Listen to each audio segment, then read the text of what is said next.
एकछिन अगाडि हामी लाइभमा थियौँ। लाइभमा हजुरहरूले स्थिति हेर्नुभयो होला। सिमराको युवाहरूले जुन आज प्रदर्शन र विरोध जनाएका थिए, बाटो अवरोध गरेका थिए, त्यो स्थिति जटिल बनेर प्रहरीहरूमाथि ढुङ्गामुढासम्मको स्थिति आयो। प्रहरीहरू अहिले यहाँ हेर्न सक्नुहुन्छ चौकभरि प्रहरीहरूले भरिएको थियो, तर अहिले चौक प्रहरीले खाली भएको छ।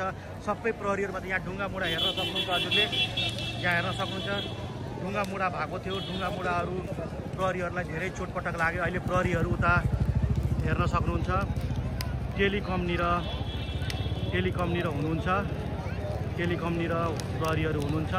हामी अहिले अघि नै लाइभमा थियौँ, अहिले सिमरा चौकमा छौँ। यहाँ युवाहरूको हुल हेर्न सक्नुहुन्छ, युवाहरूको हुल हेर्नुहोस्।